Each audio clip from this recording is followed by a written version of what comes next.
Baik, Assalamualaikum warahmatullahi wabarakatuh. Waalaikumsalam warahmatullahi wabarakatuh. Waalaikumsalam warahmatullahi wabarakatuh. Waalaikumsalam. Apa kabarnya teman-teman di Alhamdulillah malam baik. hari?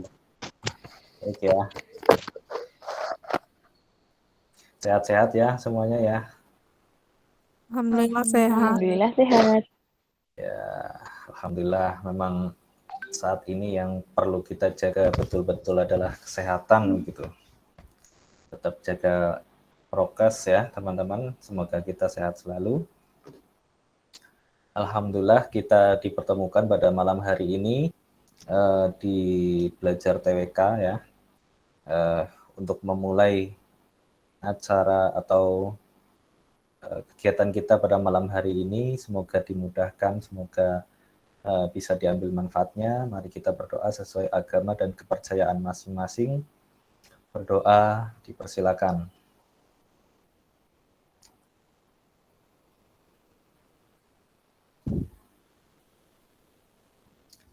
Berdoa selesai, saya langsung izin share screen.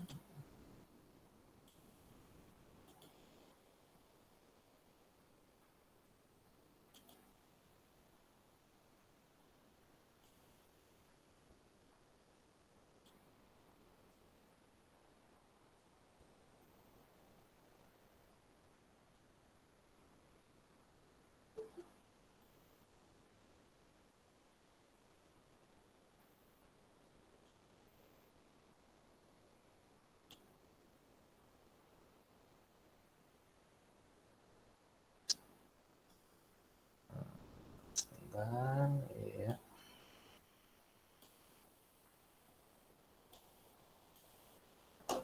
Apakah sudah terlihat layarnya? Sudah. Sudah. Sudah. Pak. Oke, di sebelah kanan sistemnya masih seperti kemarin, jadi saya menampilkan sebuah pertanyaan, kemudian teman-teman nanti menjawab, setelah itu baru pembahasan. Jika ada hal-hal yang mau dicatat, silahkan dicatat, itu masing-masing dari kalian gitu. Setelah pembahasan barangkali ada yang mau disampaikan juga silahkan. Itu ya, semoga dipahami. Pada malam hari ini kita akan melanjutkan materi yang sudah kita laksanakan kemarin hari Sabtu. Sekarang materinya berpindah ke Undang-Undang Dasar Negara Republik Indonesia tahun 1945. Ada 2 sub ya. Ini pembagian dari saya gitu. Yang pertama tentang sejarahnya, kemudian yang kedua adalah kontennya gitu ya. Jadi konstitusi kita, undang-undang dasar kita dimulai dari sejarah kemudian isinya. Oke, tanpa berlama-lama lagi, semoga 1 jam selesai ini. Langsung nomor 1. Silakan yang sudah tahu jawabannya langsung menuliskan di kolom chat sebelah kanan.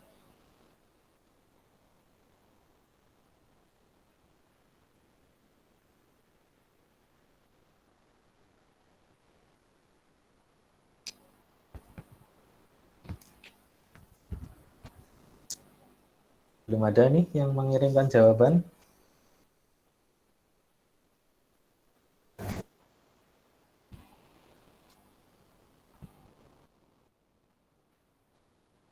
Oke, baru 3.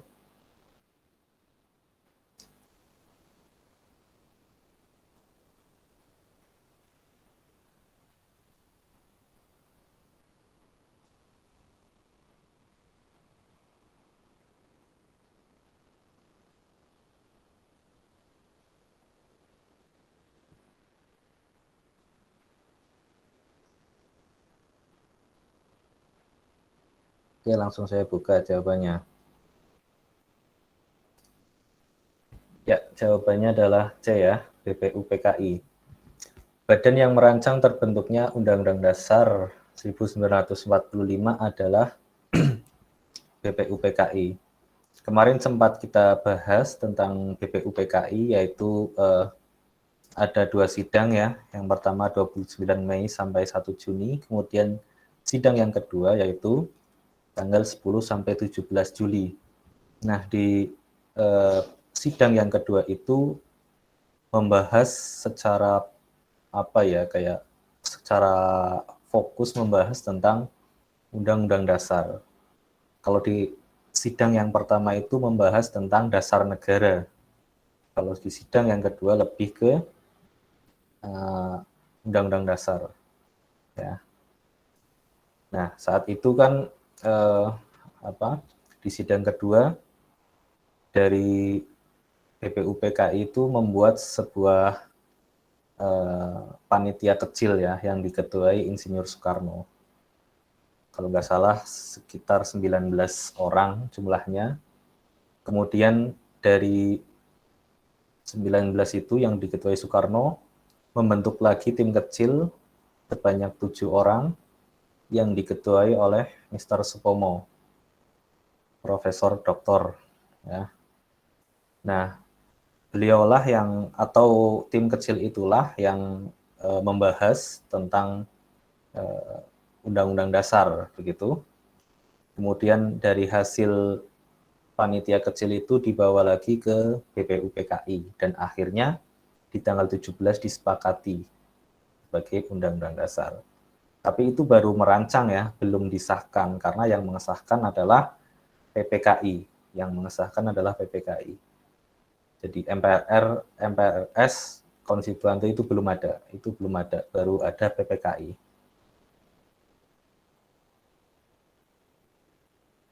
Monggo jika ada yang mau disampaikan.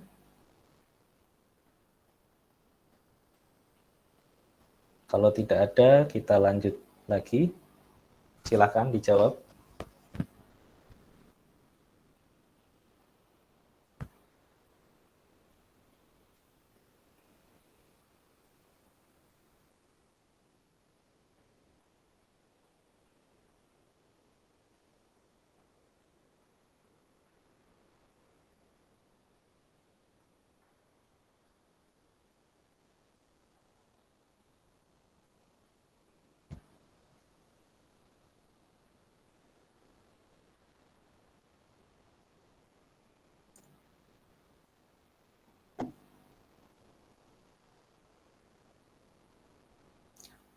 Jawabannya adalah B, Undang-Undang Dasar ya. Hukum tertinggi di Indonesia adalah Undang-Undang Dasar Negara Republik Indonesia tahun 1945. Kalau kita ingin menyebut dengan nomenklatur atau penyebutan yang tepat adalah itu yang secara lengkap. Undang-Undang Dasar Negara Republik Indonesia tahun 1945. Itu kita langsung langsung tertuju bahwa itu adalah Undang-Undang Dasar yang terbaru. Kalau dulu pas pertama kali itu nyebutnya cuma Undang-Undang Dasar, ya. Tapi setelah Dekret Presiden 5 Juli 59 itu ditambahi jadi Undang-Undang Dasar 1945. Nah, baru ketika setelah amandemen keempat penamaannya menjadi Undang-Undang Dasar Negara Republik Indonesia tahun 1945. Itu penamaan yang paling tepat begitu. Nah, di sini jangan terkecoh dengan Pancasila ya. Karena Pancasila itu bukan hukum tertinggi, tapi dia posisinya adalah sumber dari segala sumber hukum. Ya, itu jadi yang melandasi semuanya adalah Pancasila. Kemudian baru hukum tertingginya adalah Undang-Undang Dasar. Undang-Undang Dasar itu masuk ke dalam konstitusi, bisa kita sebut sebagai konstitusi ya. Jadi konstitusi itu kayak sebuah pedoman bagi sebuah negara yang bisa hukum dasar begitu, hukum dasar bagi sebuah negara. Nah, konstitusi itu ada 2, ada yang tertulis, ada yang tidak tertulis. Kalau di Indonesia yang tertulis ya ini, Undang-Undang Dasar ini. Kalau yang tidak tertulis namanya konvensi ya. Konstitusi yang tidak tertulis namanya konvensi. Salah satu konvensi atau undang-undang yang tidak tertulis adalah pidato Presiden pada tanggal 16 Agustus. Itu tidak ada dalam konstitusi, nggak ada dalam Undang-Undang Dasar, tapi dalam penyelenggaraan negara itu menjadi sebuah kebiasaan. Ya. Jadi konvensi itu bisa kita sebut sebagai kebiasaan bernegara seperti apa. Itu ya. Semoga bisa dipahami. Jika ada yang mau disampaikan, silakan. Bisa langsung atau angkat tangan. Kalau tidak ada, saya lanjut.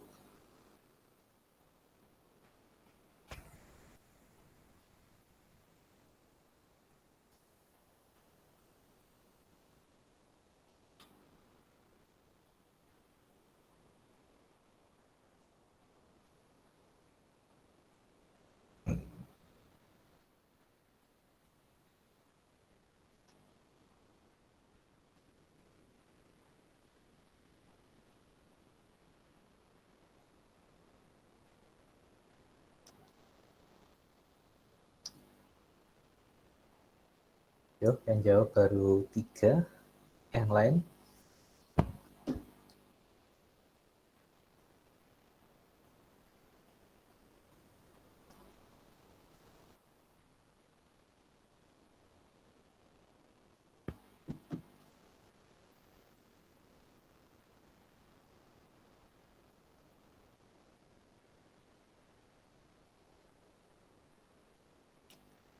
Oke, jawabannya adalah D. Hierarki tata urutan peraturan perundang-undangan nasional terbaru tercantum dalam Undang-Undang Nomor 12 Tahun 2011. Ya. Mungkin banyak juga yang menjawab A, itu undang-undang sebelumnya. Ya. Undang-Undang Nomor 10 Tahun 2004. Itu sebelumnya kemudian diperbaharui lagi dengan Undang-Undang Nomor 12 Tahun 2011. Dan sebenarnya ini sudah diperbaharui lagi ya. Ini saya kasih tanda bintang. Sudah ada yang terbaru lagi, Undang-Undang Nomor 15 Tahun 2019 ya. Tapi dalam Undang-Undang Nomor 15 Tahun 2019 itu tidak ada perubahan begitu ya di bagian pasal ke-7, yaitu pasal yang memuat hierarki tata urutan peraturan perundang-undangan. Nah, di dalam pasal 7 itu ada 7 urutan. 7 urutan ya. Yang paling tinggi apa? Undang-Undang Dasar, itu ya. Yang kedua, TAP MPR. Yang ketiga, Undang-Undang atau Perpu. Yang keempat, Peraturan Pemerintah. Yang kelima, Peraturan Presiden. Yang keenam, Perda Provinsi. Yang ketujuh, Perda Kabupaten atau Kota. Ini di Undang-Undang Nomor 12 Tahun 2011 Pasal 7. Silakan kalau yang ingin mengecek secara langsung. Ya. Jadi yang nomor A ini sudah diperbaharui dengan yang D. Dan sudah diperbaharui lagi dengan Undang-Undang Nomor 15 Tahun 2019. Begitu. Jika ada yang mau disampaikan, silakan.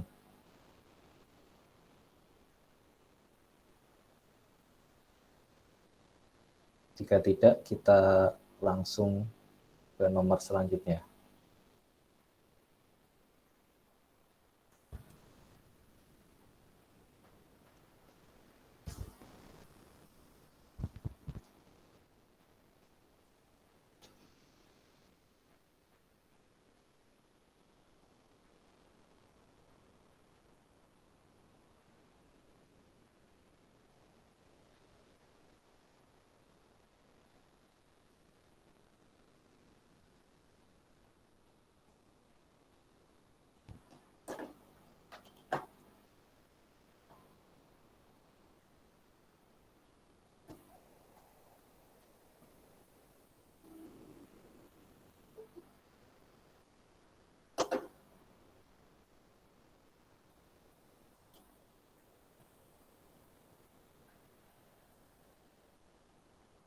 Oke, kita buka jawabannya. Konstitusi yang pernah berlaku di Indonesia sejak merdeka diantaranya pasti sudah pada paham ya, yang B. UUD 45 itu, kemudian Konstitusi RIS, kemudian UUDS. Kalau di bagian A itu nggak ada undang-undang reformasi. Ya. Nggak ada undang-undang sementara, nggak ada undang-undang dasar Orde Baru. Ya. Jadi yang paling tepat adalah Undang-Undang Dasar 1945, kemudian dilanjutkan Konstitusi RIS, kemudian Undang-Undang Dasar sementara.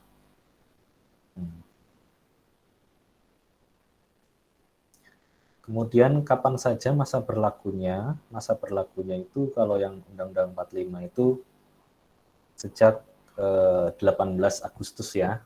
18 Agustus tahun 45 sampai 27 Desember 1945 ya. Karena pada tanggal 27 Desember 1949 ya mulai berlaku Konstitusi RIS. Tapi ini cuma sementara ya, nggak sampai setahun. Karena pada tanggal 17 Agustus 1950 kemudian Konstitusi RIS diganti lagi ya menjadi Undang-Undang Dasar sementara. Ya. Itu jadi dimulai pada tahun 7 tahun. Tanggal 17 Oktober 1950, Agustus ya bukan Oktober ya, sampai 5 Juli 59 setelah adanya dekret presiden. Nah, kemudian setelah dekret presiden itu kembali ke Undang-Undang Dasar 1945 sampai reformasi ya tahun 1998 setelah Soeharto lengser dari jabatannya, kemudian di amandemen undang-undangnya 99, 2000, 2001, 2002, 4 kali amandemen. Nanti akan ada pembahasan di bawah. Jika ada yang mau disampaikan, silahkan. Jika tidak, kita langsung ke soal berikutnya.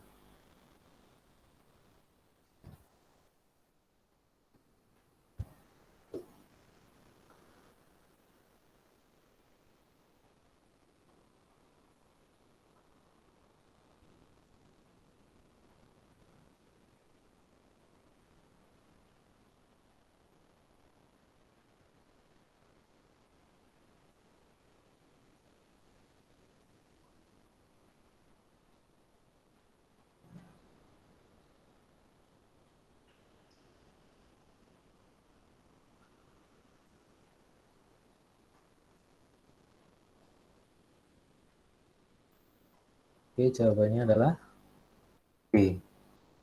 Sistem pemerintahan yang diterapkan saat UUDS 1950 adalah parlementer. Dalam prakteknya sejak zaman kemerdekaan yang kita terapkan atau yang Indonesia terapkan adalah sistem pemerintahan parlementer. Ya, sejak tahun 45 itu sampai bahkan nggak sampai 50 tapi sampai dekret presiden. Ya, sampai 1959. Ya, itu yang berjalan adalah sistem pemerintahan parlementer. Walaupun dalam dalam konstitusi menyebut sistem pemerintahan kita sebagai presidensil, namun pada prakteknya sampai 5 Juli 59 itu adalah sistem pemerintahan parlementer. Ini perlu dibedakan ya teman-teman, harus bisa membedakan antara presidensil dan parlementer. Kalau presidensil itu tanggung jawab para menteri itu kepada presiden, ya. Jadi yang mengangkat presiden, yang memberhentikan presiden, dan tanggung jawabnya kepada presiden. Tapi kalau parlementer, ya, tanggung jawabnya kemana? Ke parlemen. Parlemen itu apa? DPR. Jadi para menteri dipimpin oleh seorang perdana menteri. Ya. Nah, dari perdana menteri itu atau pemimpin dari menteri-menteri itu bertanggung jawabnya kepada parlemen atau DPR. Ya. Nah, di masa UUDS ini sering sekali terjadi perubahan kabinet, ya, sampai 7 kabinet itu. Jadi tiap tahun ganti. Akhirnya pemerintahannya tidak stabil. Pada saat itu Soekarno setelah tahun 50 ini menginginkan adanya sebuah undang-undang baru, ya. Makanya saat itu baru ada Undang-Undang Dasar sementara. Nah, Presiden membentuk Badan Konstituante untuk membentuk undang-undang baru, tapi dalam perjalanannya selama beberapa tahun tidak jadi atau mereka tidak mampu untuk membuat undang-undang dasar. Akhirnya untuk menyelamatkan negara kita, ya, dari kekacauan itu, hal yang sangat darurat saat itu, kemudian Soekarno membuat sebuah dekret presiden yang mengembalikan undang-undang yang berlaku adalah Undang-Undang Dasar tahun 1945. Kemudian Badan Konstituante yang memang nggak becus itu dibubarkan.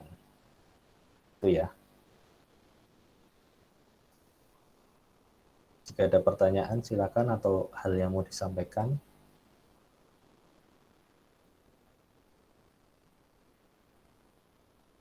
Jika tidak ada kita lanjut ya.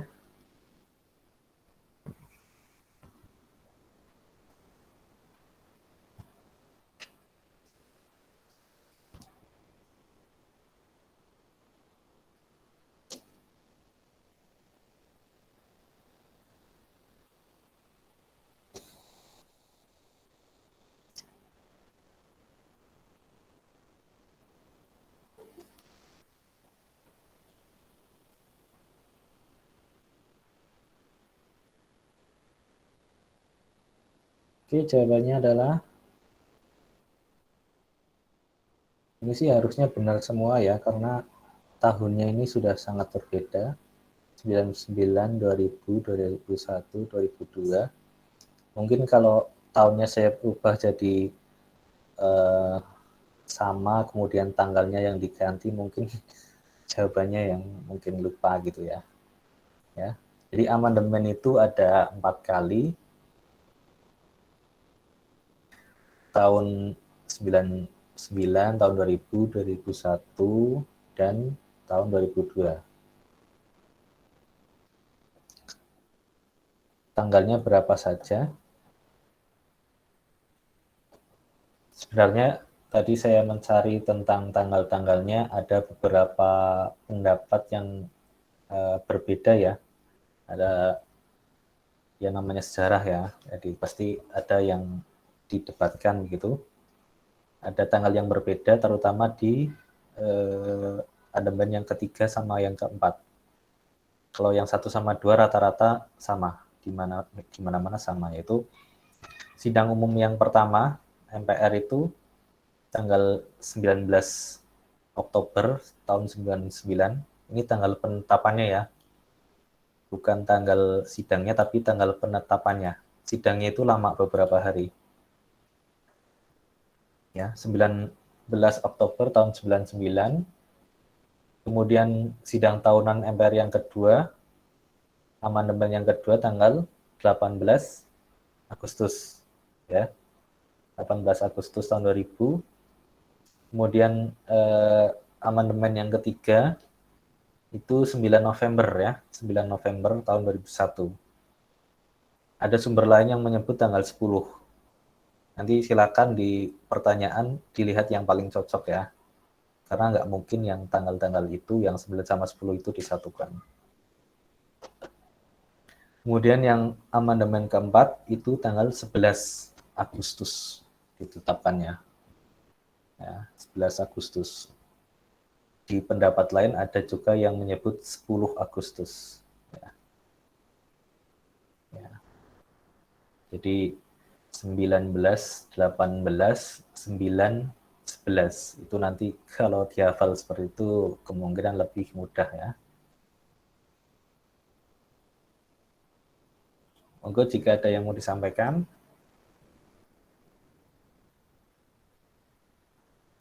Jika tidak ada, kita lanjut lagi yang selanjutnya. Nah, ini tentang pasal-pasalnya.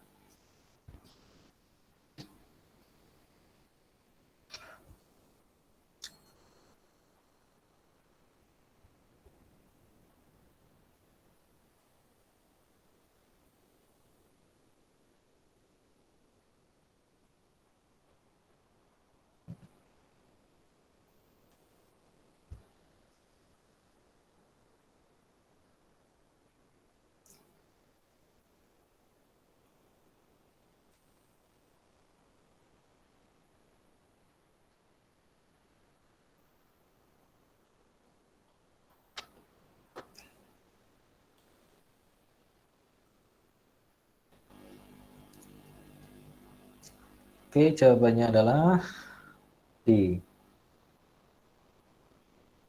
Amandemen yang terakhir ya, amandemen tahun 2002. Kalau amandemen yang terakhir itu yang paling belakang itu yang 37. Jadi nanti teman-teman tidak perlu menghafal per pasalnya ya, bisa dihafal aja bagian depannya sama bagian belakangnya, beberapa pasalnya begitu.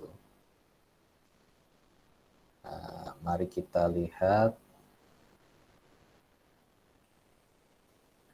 Kalau yang pertama itu, yang A itu amandemen yang pertama, ya. 5, 7, 9, 13, 14, 15, 17, 20, ada 1, ada 9 pasal. Itu yang amandemen pertama.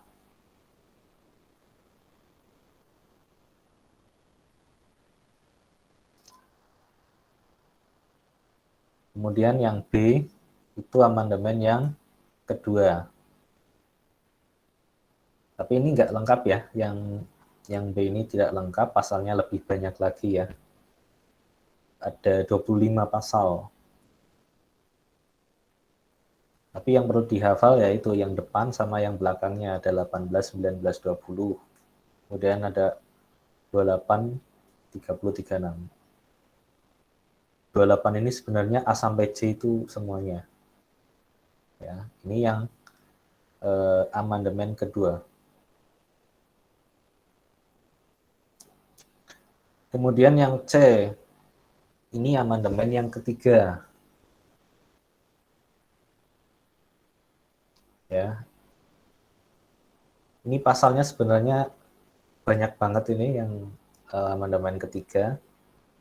Tapi yang di sini yang tertulis sedikit. Tapi kalau pertanyaannya pasal-pasal dalam UUD yang diamandemen pada yang ketiga, nah ini kan masuk ya. Benar ini. Cuma nggak lengkap. Kalau lengkap kan panjang. 136 ya. Terus belakangnya ada 22, 23, 24. Sebenarnya 23 ini ada yang apa? A, B, C.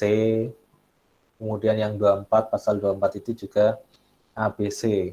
Ya, tapi di sini cuma 24. Ya benar juga, 24 memang masuk dalam amandemen. Nah, yang D, yang ini yang tahun 2002. Ya. 268. Kemudian terakhirnya ada 33, 34, 37. Sebenarnya nanti kalau ada jawaban yang aturan peralihan, aturan tambahan, ini masuknya yang ke-37.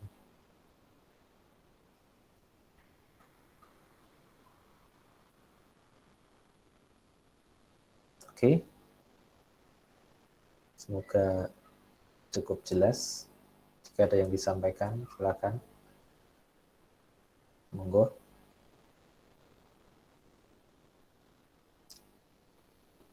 Nggak ada. Ya intinya dihafalkan ya beberapa pasal di depan dan di belakang.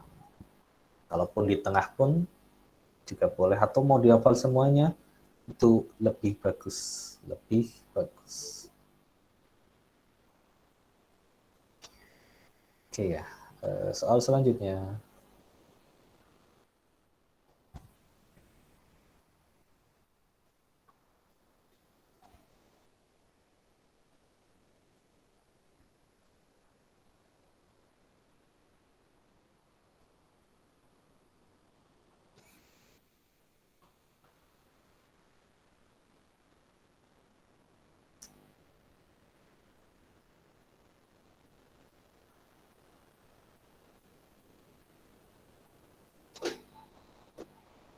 Sebelum amandemen,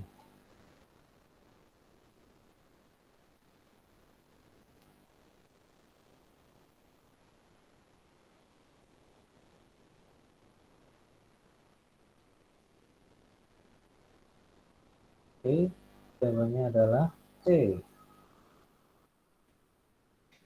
Sistematika Undang-Undang Dasar 1945 sebelum amandemen terdiri dari 16 bab, 37 pasal, 49 ayat, 4 aturan peralihan, 2 ayat aturan tambahan. Kemudian nanti ada pertanyaan, berarti sistematika yang baru yang mana? Sistematika yang baru yang E ini, yang E. Ada beberapa perbedaan di bagian babnya ya. Ada yang menyebut 20 bab, karena di bab yang keempat itu, yang Dewan Pertimbangan Agung itu nggak dianggap. Di pendapat yang lain, ada yang menganggap gitu ya. Jadi nanti disesuaikan dengan soal besok, ada soal yang mana.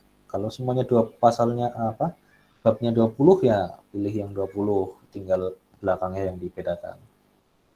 Tapi kalau ada 21, ya, saya sarankan untuk yang 21. 21 bab, 73 pasal, 170 ayat, 3 pasal aturan peralihan, 2 pasal aturan tambahan. Jadi bukan ayat lagi tapi pasal. Ya. Itu monggo jika ada yang mau disampaikan. Jika tidak ada, kita lanjut.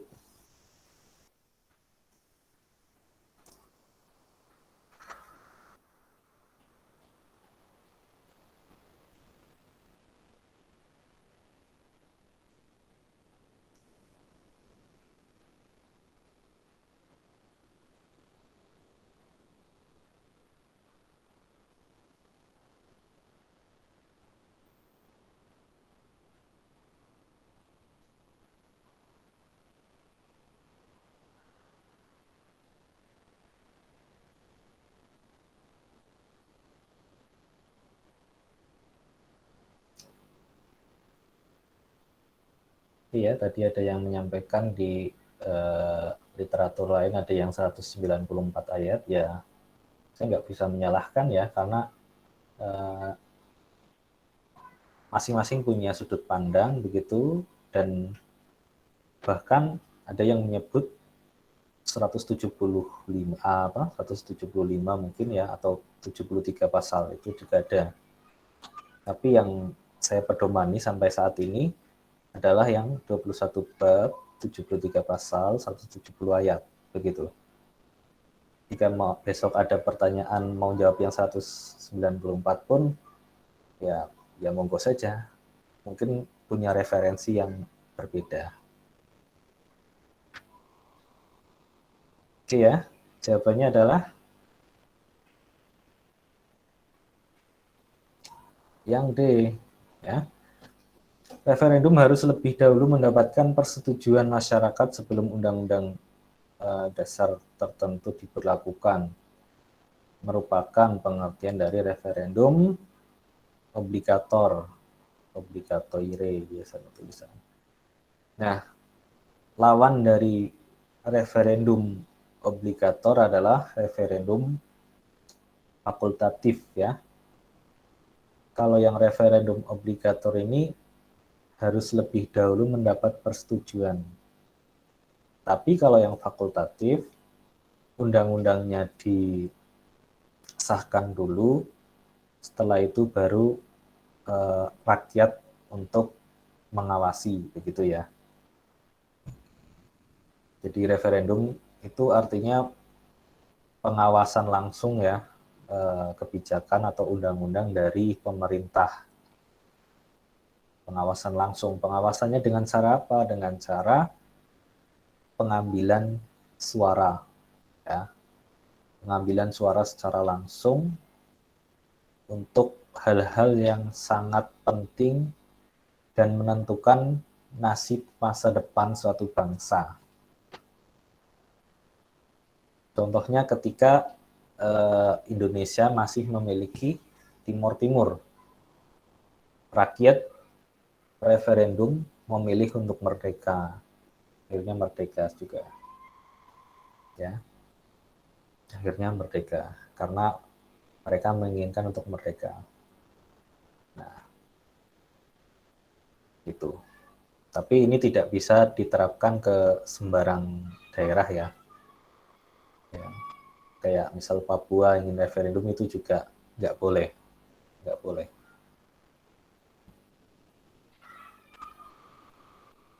Oke, selanjutnya.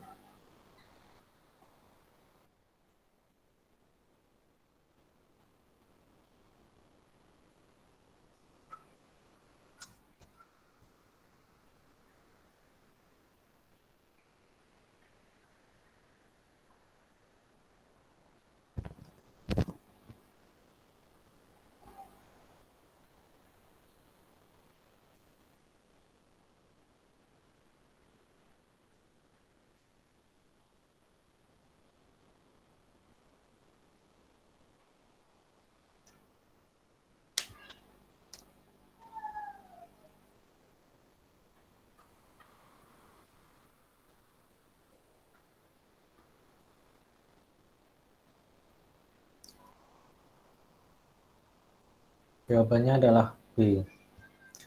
Salah satu penyimpangan Undang-Undang Dasar 1945 pada masa demokrasi terpimpin adalah karena pada masa demokrasi terpimpin itu yang memimpin adalah Insinyur Soekarno, ya. Jadi jawaban yang paling tepat adalah yang menyangkut dengan Soekarno. Adapun yang A, yang C, yang D, yang E ini lebih tepat ditujukan ke masa Orde Baru setelah masa demokrasi terpimpin, yaitu oleh Presiden Soeharto saat itu ya. Jadi masa demokrasi terpimpin itu masanya Soekarno atau Orde Lama kita nyebutnya. Ini kalau dibagi lagi ini bisa nih. Jadi masa setelah kemerdekaan, masa demokrasi terpimpin, masa Orde Lama, itu miliknya Soekarno itu semuanya. Setelah itu baru Orde Baru. Nah, itu Orde Baru miliknya Soeharto atau penyebutannya ya, bukan miliknya. Penyebutannya ke Soeharto, Orde Baru. Setelah itu Orde Reformasi. Reformasi itu ya sudah banyak presidennya ya, sampai sekarang ke Pak Jokowi. Nah, ini di masa Soeharto ini yang paling penyimpangannya cukup banyak ya, ada KKN, kemudian pengekangan terhadap demokrasi rakyat ya saat itu ya. Mungkin bagi orang tua kita menganggap kehidupannya aman, damai. Tapi ternyata di sisi lain ada pengekangan-pengekangan. ABRI, saat itu ada dwifungsi ABRI, jadi ABRI tidak hanya sebagai fungsi pertahanan negara, tapi juga berfungsi sosial politik saat itu. Setelah reformasi, dwifungsinya dihilangkan. Kemudian Golkar juga sebagai partai penguasa. Mungkin zaman dahulu orang-orang tua kita yang mau masuk PNS kalau nggak nyebut Golkar mungkin tidak bisa jadi PNS ya. Itu cuma salah satu. Atau mungkin kerja yang lainnya gitu. Pokoknya saat itu Golkar yang mendominasi sampai Soeharto terpilih sampai 5 atau 6 kali selama 32 tahun. Sejak tahun 66 sampai 98 ya. 66 kenapa 66? Karena pada saat itu ya setelah G30 SPKI, kemudian Soekarno lengser, kemudian ada Super Semar, surat perintah 11 Maret, yang itu suratnya juga dalam tanda petik ada atau tidak ya, masih diperdebatkan keasliannya. Kemudian dari Super Semar itu Soeharto melanggeng ke RI 1. Oke, ada yang mau disampaikan? Jika tidak ada, soal selanjutnya.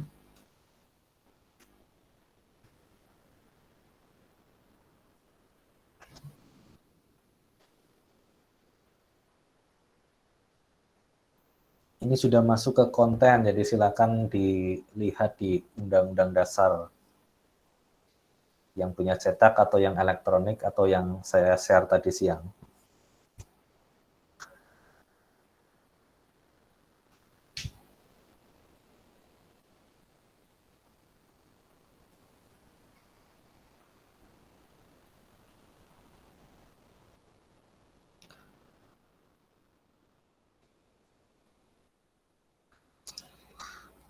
Ini jangan terjebak ya, jangan terjebak oleh bunyi pasal ya.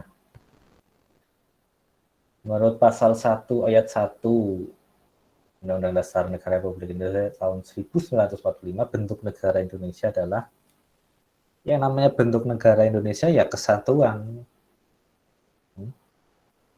Bentuk negara ya kesatuan. Ada dua bentuk negara ya. Secara umum ada kesatuan dan serikat atau federasi. Kalau kesatuan itu terbagi dari daerah-daerah. Kalau serikat itu terbagi atas negara-negara bagian. Ya. Kalau di negara kesatuan cuma ada satu undang-undang dasar. Kalau di serikat setiap negara bagian boleh membuat undang-undang dasar. Ya. Sebentar. Saya juga sambil buka ini. Negara Indonesia ialah negara kesatuan yang berbentuk republik ya. Jadi bukan berarti bentuk negara Indonesia adalah republik. Republik itu bentuk apa? Republik itu bentuk pemerintahan ya. Bentuk negara, bentuk pemerintahan, ada sistem pemerintahan. Nanti dibedakan ya. Bentuk negaranya kesatuan, bentuk pemerintahannya republik, sistem pemerintahannya presidensil. Tuh dibedakan. Oke, jika ada yang mau disampaikan silakan. Jangan terjebak lagi oleh bunyi pasal.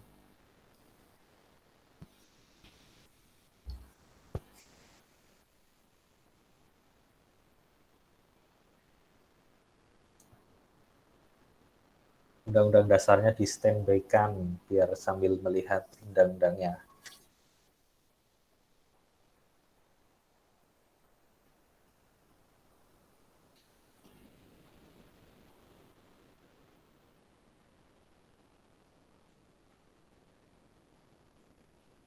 Oke, baru 1-2 yang jawab.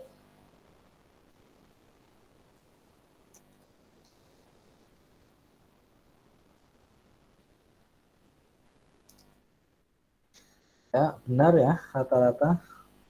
Tata cara pembentukan Mahkamah Konstitusi tercantum dalam Undang-Undang Dasar 45 pada bagian aturan peralihan pasal 3. Ya, silakan dilihat. Ini tidak banyak penjelasan karena di undang-undangnya sudah ada. Silakan dilihat.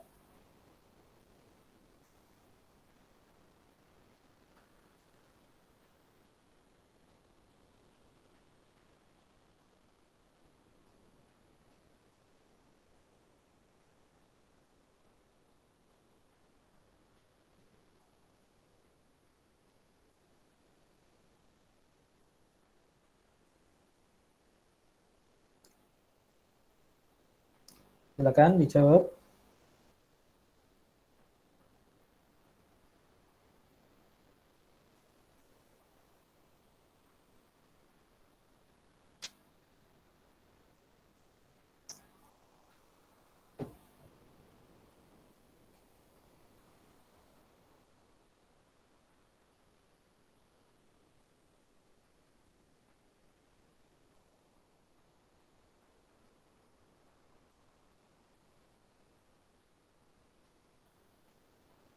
Jawaban yang benar adalah D.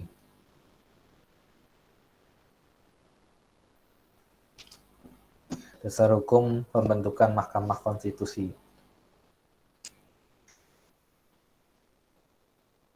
Ini kalau mau menghafal ada relasinya dengan Undang-Undang Dasar ya. Jadi kalau di Undang-Undang Dasar itu pasal 24C. Ya. Mahkamah Konstitusi ada di pasal 24C kalau di Undang-Undang Dasar. Kalau Undang-Undang pembentukannya nomor 24 tahun 2003.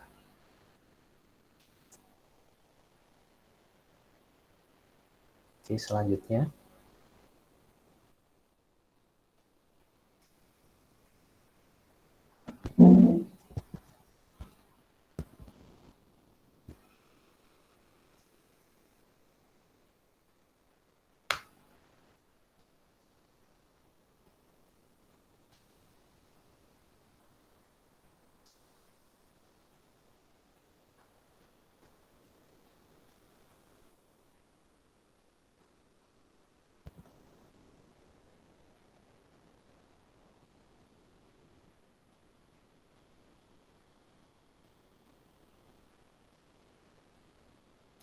Oke ya, benar ya semuanya ya. Jawabannya adalah E. Di bawah ini merupakan kewenangan dari Mahkamah Konstitusi, kecuali ya. Silakan dibuka di pasal 24C itu. Jadi yang A, B, C, D ini masuk ya kewenangannya. Kenapa saya banyak memberikan soal tentang Mahkamah Konstitusi? Karena ini soal yang menurut saya ini kayak langganan keluar begitu. Jadi perlu dipahami benar-benar tentang Mahkamah Konstitusi. Tugas yang pertama itu menguji undang-undang terhadap undang-undang dasar. Ya. Biasanya ada MK, ada MA. Kalau MA, Mahkamah Agung, itu menguji peraturan di bawah undang-undang terhadap undang-undang. Itu kalau MA. Kalau MK menguji undang-undangnya terhadap undang-undang dasar. Itu ya. Terus memutus sengketa kewenangan lembaga negara yang kewenangannya diberikan oleh undang-undang dasar. Memutus pembubaran partai politik, memutus perselisihan tentang pemilihan umum. Ya, mungkin saya sampaikan juga sekaligus ada MK, ada MA. Nanti kalau di MA itu punya 4 turunan ya. Ada di lingkungan peradilan umum itu di pasal 24A. Bisa sambil dilihat ya, pasal 24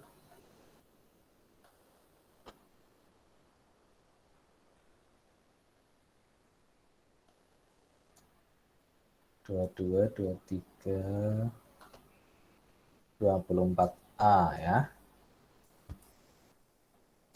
Mahkamah Agung mengadili pada tingkat kasasi, menguji peraturan perundang-undangan di bawah undang-undang terhadap undang-undang. Ya. Nah, Mahkamah Agung ini mempunyai badan peradilan, di bawahnya ada 4 ya. Di lingkungan peradilan umum, peradilan agama, peradilan militer, dan tata usaha negara.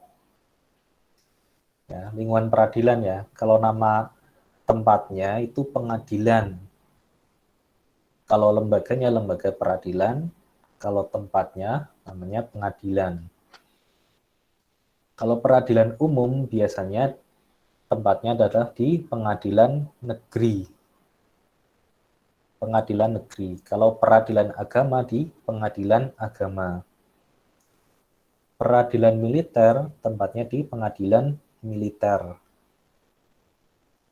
Peradilan tata usaha negara tempatnya di pengadilan tata usaha negara. Ya. Ini di tingkat pertama. Di tingkat pertama itu letaknya di kabupaten atau kota.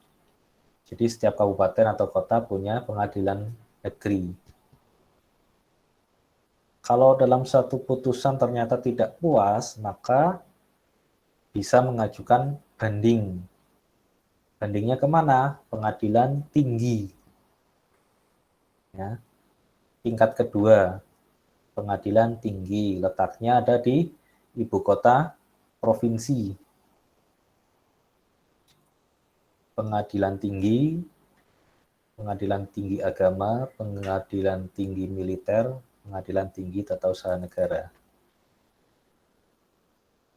Nah, kemudian baru muaranya, ya, muara dari hukum itu ke Mahkamah Agung pada tingkat kasasi, ya, udah paling mentok kasasi itu.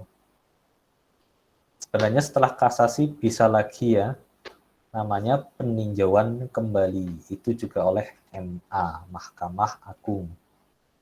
Letaknya di ibu kota negara.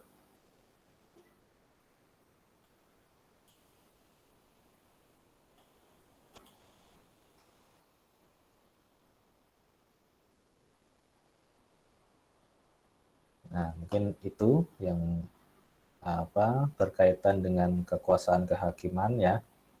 Kekuasaan kehakiman itu ada 2, MK dan MA. Ya. Oke, lanjut.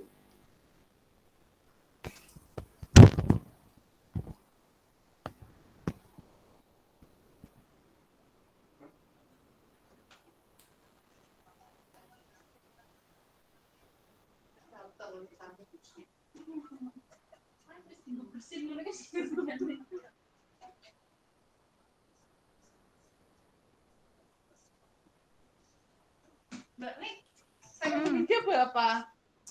Apa nih? Iki Mas Ga. Oke, jawabannya 19.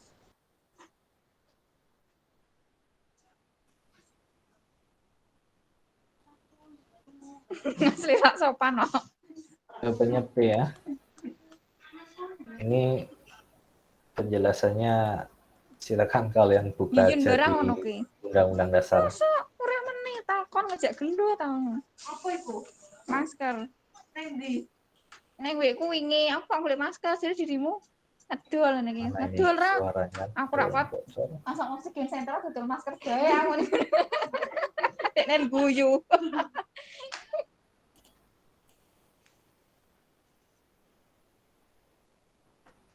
Oke, sudah normal.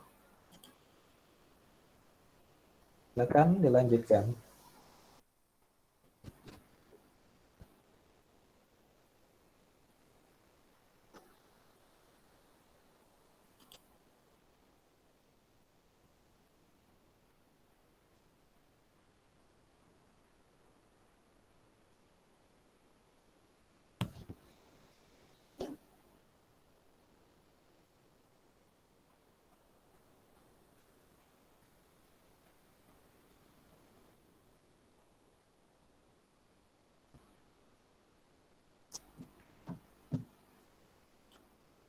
Oke, jawabannya adalah A. Menurut pasal 1 Undang-Undang Dasar 1945 Amandemen, MPR tidak lagi melakukan sepenuhnya kedaulatan rakyat karena kedaulatan berada di tangan rakyat. Kalau dulu zaman sebelum amandemen, itu MPR merupakan lembaga tertinggi negara ya. Jadi MPR itu dianggap sebagai penjelmaan dari rakyat. Penjelmaan dari rakyat. Sehingga pemilihan presiden pun yang memilih adalah MPR. Presiden hanya sebagai mandataris MPR ya saat itu. Ya. Beratnya pelaksana hariannya itu presiden. Dan laporannya kemana? Laporannya ke MPR juga. Kalau laporan setiap tahunnya tidak diterima, maka presiden ya otomatis berhenti.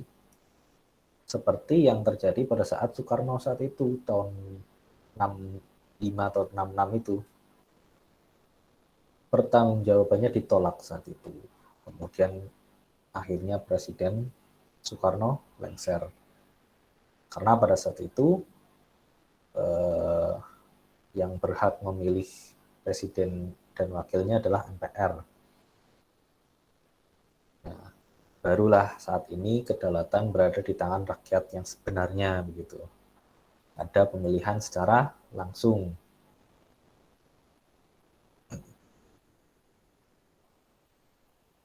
Oke, selanjutnya.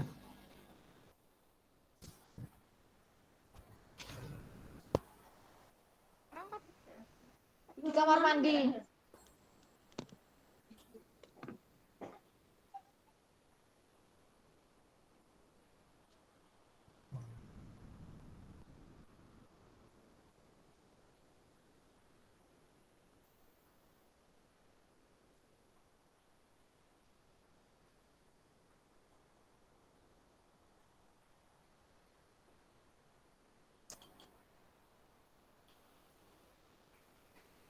Jawabannya adalah B ya, setiap warga negara wajib mengikuti pendidikan dasar dan pemerintah wajib membiayainya. Ini langsung saja lihat di Undang-Undang Dasar. Terus silakan.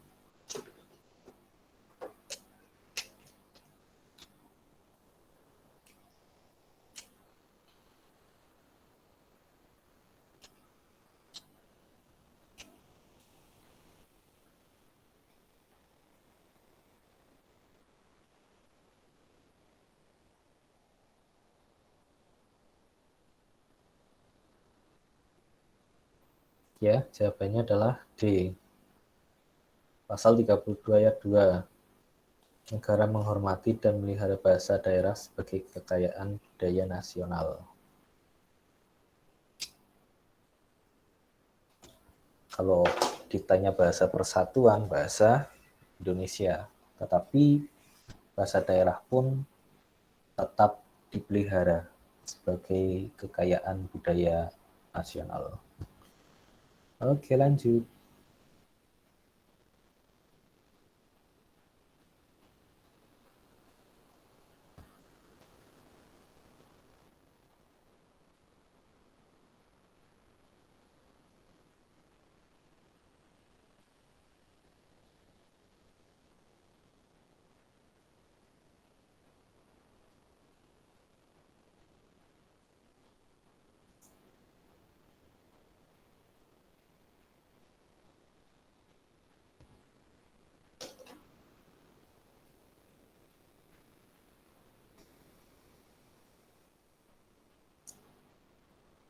Jawabannya adalah B. DPR memiliki fungsi legislasi, fungsi anggaran, dan fungsi pengawasan.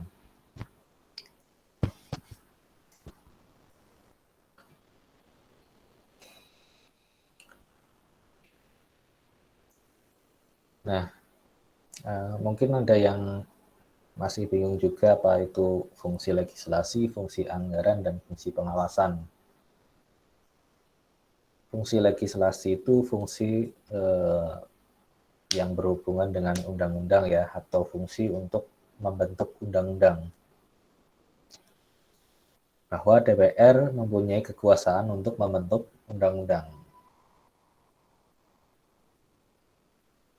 Fungsi anggaran artinya DPR juga punya andil yang sangat besar terhadap keuangan negara, terutama di APBN ya. Jadi kalau APBN yang dibahas bersama pemerintah tidak disetujui oleh DPR, maka pemerintah akan menjalankan APBN pada tahun yang lalu. Tapi kalau disetujui baru dirubah, artinya harus sesuai dengan persetujuan DPR. Kemudian yang berhubungan dengan keuangan juga adalah BPK ya, Badan Pemeriksa Keuangan. Jadi yang memilih anggota BPK adalah DPR ya, kemudian disahkan oleh Presiden. Karena yang memilih DPR, maka laporan dari Badan Pemeriksa Keuangan dilaporkan ke DPR, DPD, dan DPRD. Ya. Kalau DPRD itu DPR yang ada di daerah ya, Dewan Perwakilan Rakyat Daerah. Kalau DPD ya, kalau DPD itu Dewan Perwakilan Daerah. Setiap provinsi hanya ada 4 orang DPD dan itu hanya perorangan. Ya, bukan dari partai tapi dari perorangan. Oke. Lanjut ya.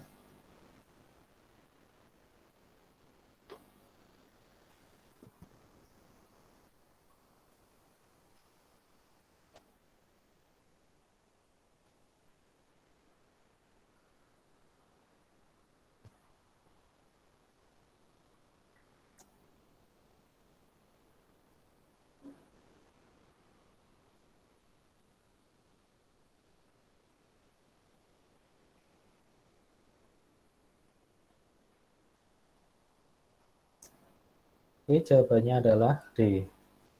Berikut hak-hak Dewan Perwakilan Rakyat kecuali interpelasi, angket, menyatakan pendapat, ya itu benar ya. Maka yang nggak benar adalah mosi tidak percaya. Mosi tidak percaya ini mungkin masih dulu ya, dulu masih dipakai ketika masih ada MPR, mosi tidak percaya kepada presiden, akhirnya presiden lengser. Tapi saat ini karena MPR sudah menjadi lembaga tinggi lagi, nggak tertinggi lagi, ya, maka nggak ada hak mosi. Nah, ini yang kita bicarakan bukan MPR tapi DPR ya. Jadi DPR nggak ada hak mosi tidak percaya. Tapi dia punya banyak hak sebenarnya, ada hak interpelasi. Hak interpelasi itu hak untuk apa ya, kayak mengawasi begitu, karena ini masuk atau tindak lanjut dari fungsi pengawasan tadi itu, ya. Ya, tadi ada fungsi pengawasan. Nah, di dalam fungsi pengawasan itu ada hak interpelasi, ada hak angket, hak menyatakan pendapat. Ya, interpelasi, hak angket itu hak penyelidikan. Jadi kalau dulu itu ada rame-rame panitia angket, itu artinya kebijakan atau undang-undang tertentu menurut DPR harus diangket, artinya harus diselidiki. Kemudian yang paling tingginya adalah hak menyatakan pendapat itu. Ya. Artinya ketika interpelasi, pengawasan secara umum ya, kemudian hak angket, kemudian kan diselidiki. Hak angket itu penyelidikan. Kemudian yang ketiga, hak menyatakan pendapat. Jadi DPR itu memberikan pendapatnya, memberikan usulannya terkait undang-undang tertentu yang dianggap tidak sesuai dengan undang-undang dasar gitu. Bahkan ya usul pemberhentian presiden ya, nanti ada impeachment, pemakzulan atau pelengseran presiden yang karena mungkin dianggap sudah melakukan tindak pidana begitu atau tidak sesuai lagi syarat-syaratnya, maka DPR berhak untuk mengajukan bahwa presiden ini sudah begini. Itu namanya hak menyatakan pendapat.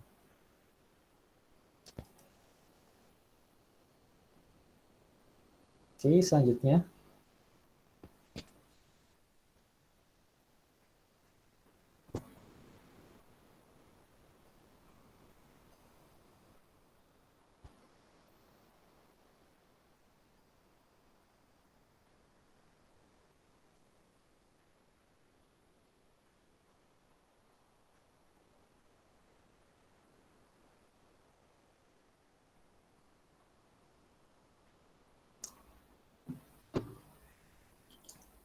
Jawabannya adalah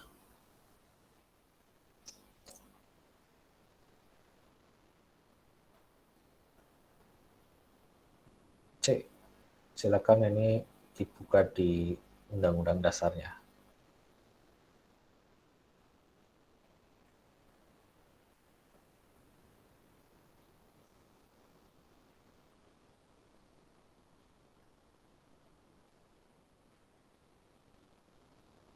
Ya, lanjut ya.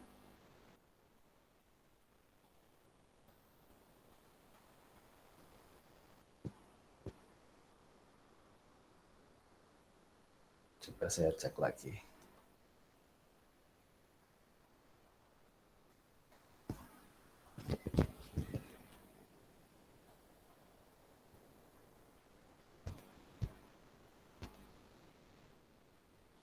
(28) ya yang tadi ya.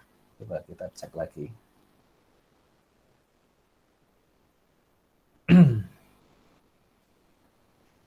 Setiap orang berhak mengembangkan diri. Oke, kita cek.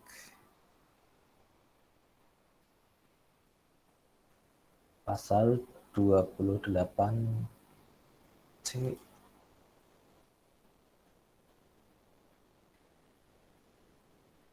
Coba. Oh, ini ya jawabannya ya. Jawabannya D. Benar.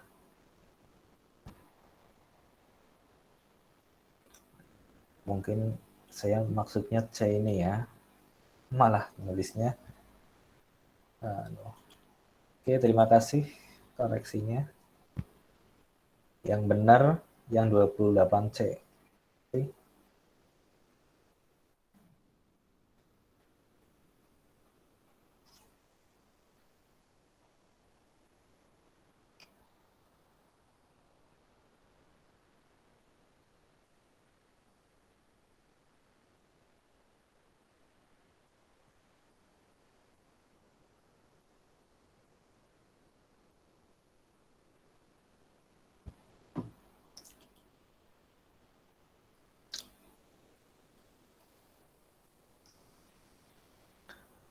Menurut Undang-Undang Dasar 45 hasil amandemen, Pemda provinsi, daerah, kabupaten, dan kota memiliki Dewan Perwakilan Rakyat Daerah yang anggotanya dipilih melalui pemilihan umum. Ya.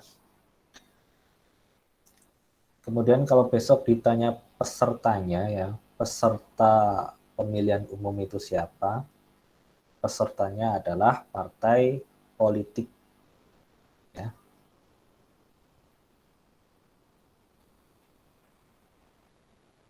Partai politik. Pesertanya partai politik.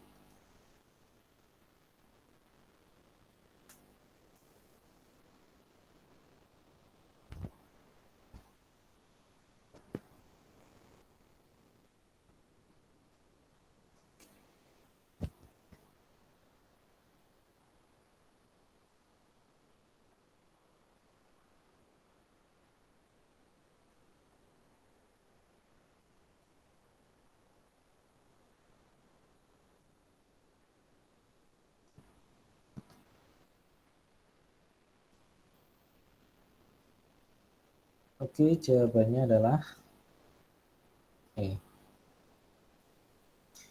Gubernur, bupati, wali kota masing-masing sebagai kepala pemerintah daerah, provinsi, kabupaten, kota dipilih melalui mekanisme demokrasi. Ya.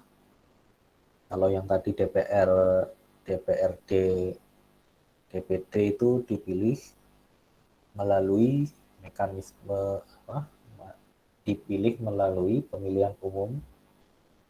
Tapi kalau gubernur, bupati, wali kota dipilih melalui mekanisme demokrasi atau dipilih secara demokratis begitu. Berarti ini hanya kata-kata saja, tapi intinya sama, ya. Intinya sama melalui proses pemilihan umum. Kemudian pesertanya juga partai politik, kecuali yang DPD, ya, Dewan Perwakilan Daerah. Itu pesertanya adalah perorangan. Ya. DPD itu perorangan, bukan partai politik.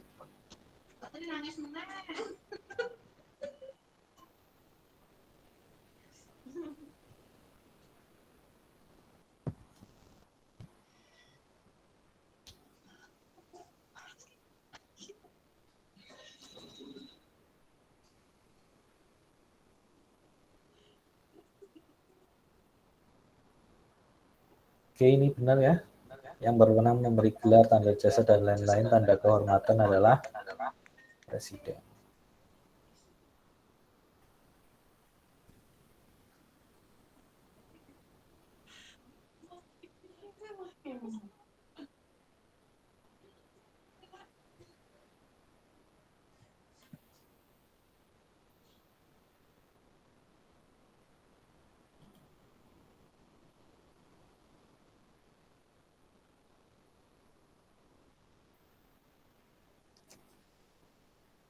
Ya, benar sekali, dalam memberi gerasi dan rehabilitasi, Presiden memperhatikan pertimbangan MA, Mahkamah Agung. Jadi ada istilah pertimbangan, ada istilah persetujuan. Kalau yang persetujuan contohnya yang dalam Presiden menyatakan perang, ya, dalam menerima perdamaian atau perjanjian internasional itu dengan persetujuan, ya, persetujuan. Kalau pertimbangan ini, ya, MA memberikan pertimbangan kepada presiden, tapi presiden punya pandangan lain, ya, artinya pertimbangannya bisa jadi nggak dipakai, ya, bisa diterima, bisa ditolak kalau pertimbangan. Tapi kalau persetujuan itu wajib, ya. Kalau nggak setuju berarti nggak jalan, begitu intinya. Kemudian ada istilah gerasi, ada istilah rehabilitasi. Kalau gerasi intinya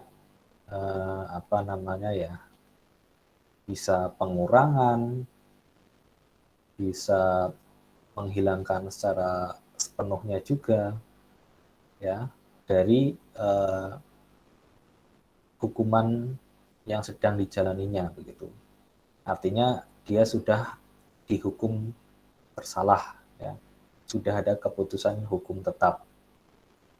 Tetapi karena dia mengajukan gerasi kepada presiden, ya, bisa saja dari 10 tahun menjadi 5 tahun begitu bisa, atau bahkan dibebaskan langsung pun itu terserah presiden ya, hak prerogatif dari presiden. Atau ada yang misal hukuman mati tetapi diubah hukumannya jenisnya menjadi seumur hidup, itu bisa juga, itu pemberian grasi ya. Jadi kayak pengurangan atau pengubahan jenis hukuman, keringanan, itu yang dimaksud dengan grasi. Kemudian rehabilitasi. Rehabilitasi itu pemulihan nama baik. Jadi yang barangkali ada yang salah tangkap atau mungkin dia menjadi korban sampai dia dihukum bertahun-tahun, ternyata pelaku yang asli baru ketahuan, baru tertangkap. Nah, itu presiden wajib memberikan rehabilitasi, pemulihan nama baik. Pemulihan nama baik.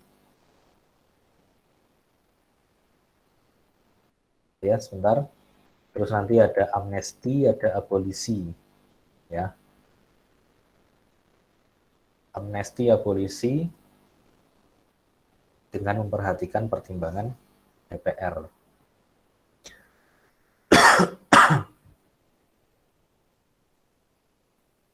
Kalau amnesti itu kayak disebut dengan pengampunan.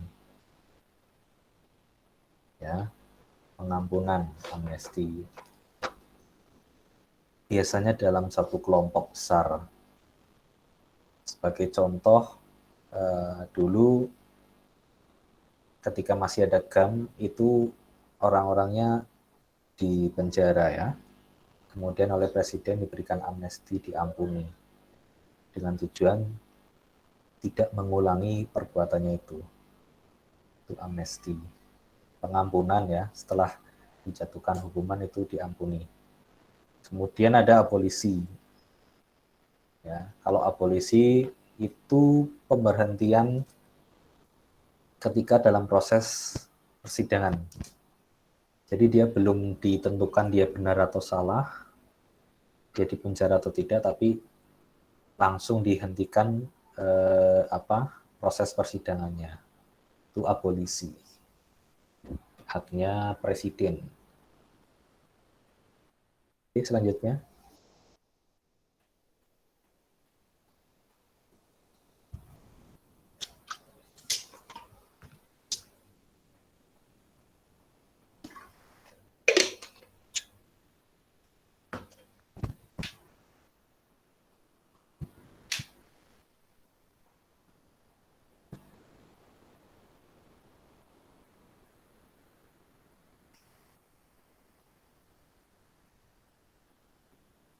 Ada yang mau menjawab?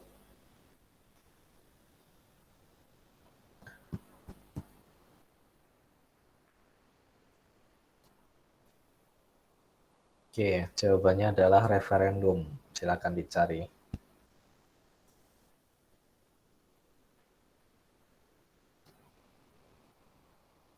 MPR nomor 4, MPR tahun 83.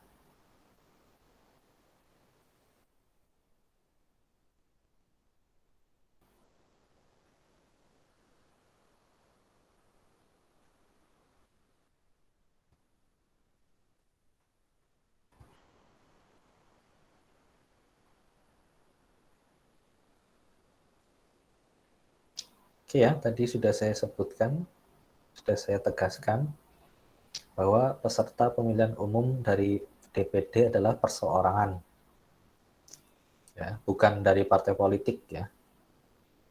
Saya sampaikan juga bahwa ada namanya lembaga yang namanya MPR. Ya. MPR itu terdiri dari DPR dan DPD. Semua anggota DPR adalah anggota MPR. Semua anggota DPD adalah anggota MPR. Jadi MPR adalah gabungan dari DPR dan DPD. bisa kita sebut dengan sistem bikameral, 2 kamar. Kalau di luar negeri bisa menyebut majelis tinggi, majelis rendah ya. Ada juga sebutan senat ya. Tiap negara punya sebutan yang berbeda-beda. Kalau di Indonesia ada DPR dan DPD. Itu dalam satu rumah namanya MPR, Majelis Permusyawaratan Rakyat.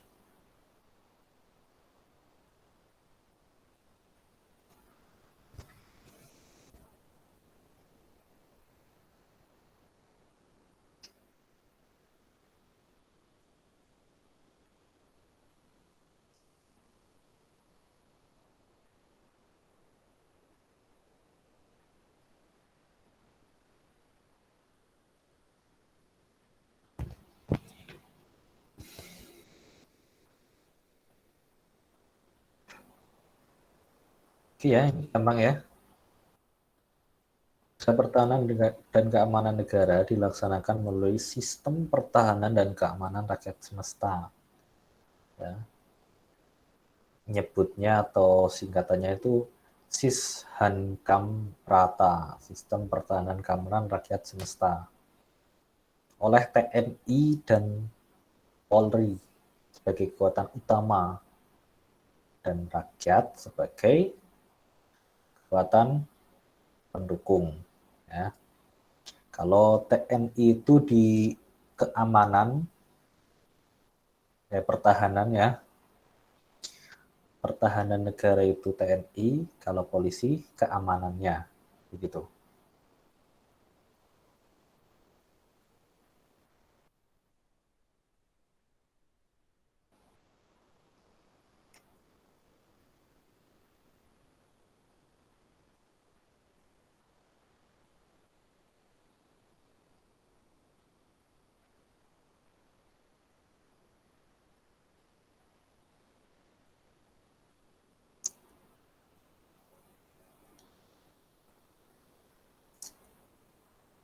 Oke, jawabannya adalah E ya.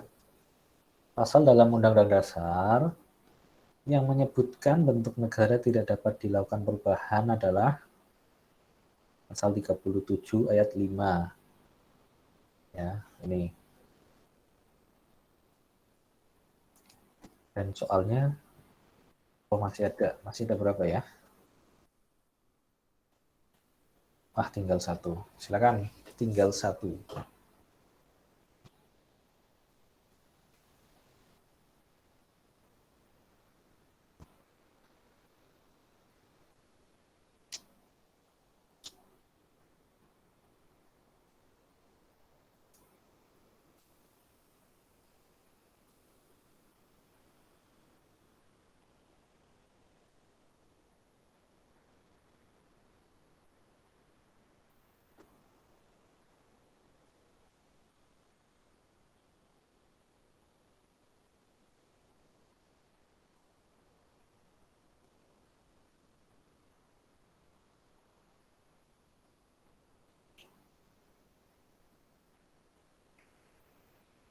Oke, jawabannya adalah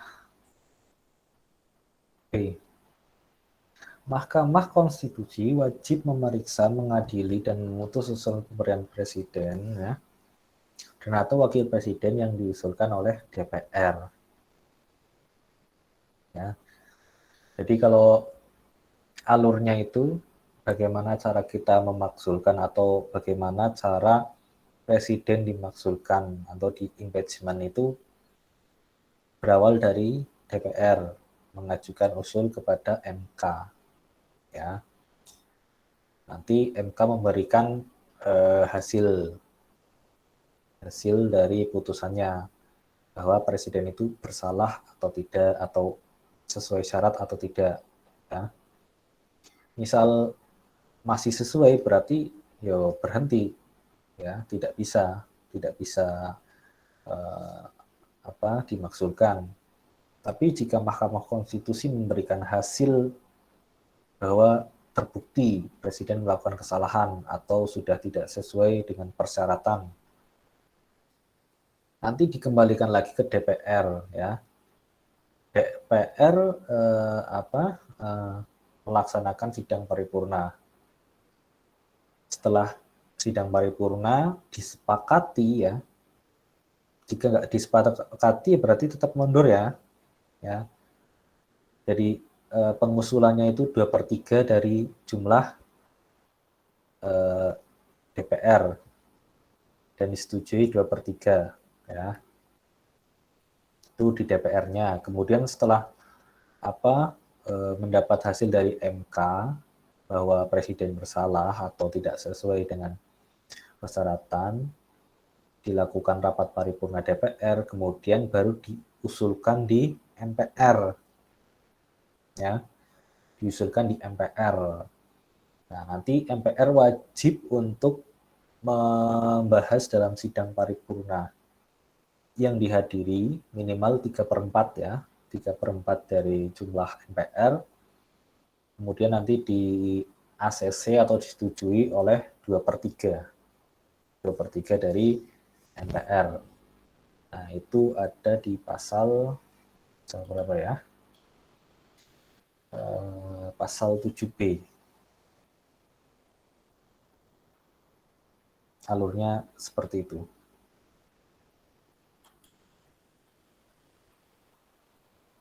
Nah, hal yang penting juga tentang DPR tentang presiden itu bahwa jika nanti presiden tidak dapat menjalankan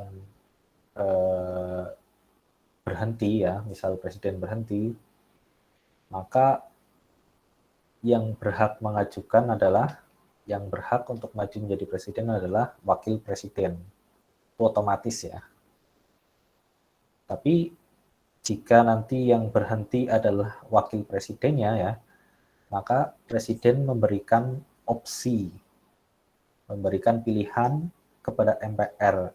Nah, nanti MPR yang memilih selambat-lambatnya dalam waktu 60 hari. Kalau yang berhubungan dengan wakil presiden itu 60 hari. Ya, barangkali besok ada soal berapa hari gitu ya, 60 hari yang berhubungan dengan wakil presiden. Tapi kalau yang hubungannya dengan presiden, misalnya presidennya dan wakil presidennya nggak ada gitu ya, atau berhenti atau mundur, nanti yang memimpin negara secara langsung adalah dari 3 kementerian. Kementerian Dalam Negeri, Kementerian Luar Negeri, ya, dan Kementerian Pertahanan. Nah, itu maksimal waktunya ya adalah 30 hari. Jadi 30 hari nanti MPR mengadakan sidang ya, untuk memilih presiden.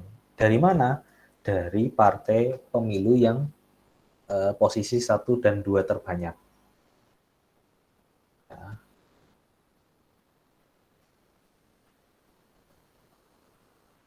Baik teman-teman, mungkin malam ini cukup sekian ya, sampai jam 9 lebih. Nanti minta tolong yang sudah men-screenshot ya, dikirimkan ke grup ya. Atau kalau boleh saya minta teman-teman open kamera, terus kita screenshot salah satu ya, men-screenshot, ada yang bisa screenshot?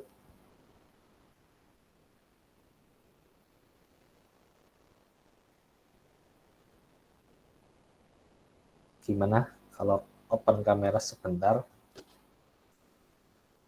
Karena kemarin saya lupa kita nggak foto dulu ya.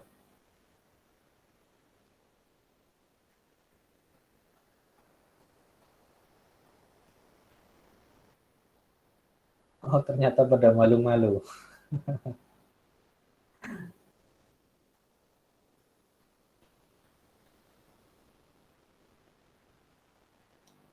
Ya, gimana ini? Mau open kamera nggak sebentar?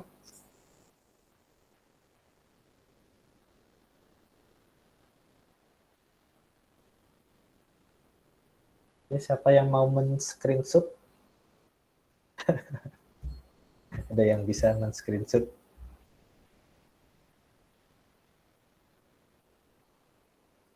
Nggak apa-apa, tinggal 20 orang.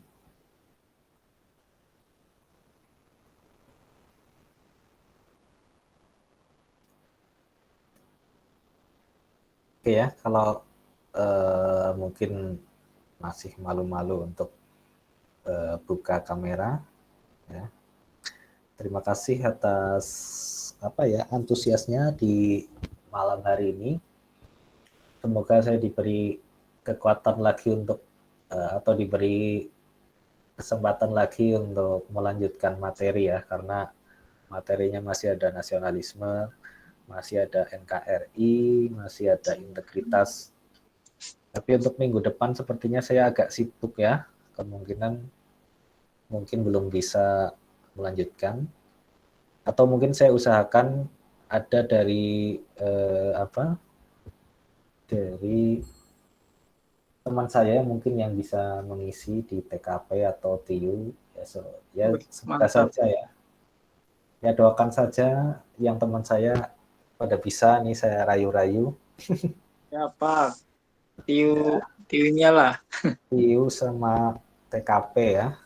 Boleh, tapi boleh, boleh. boleh. Saya nggak janji, tapi saya usahakan memang kalau bisa ya, alhamdulillah ya. Oke, itu dulu. Terima kasih teman-teman. Nuwun Pak Guru.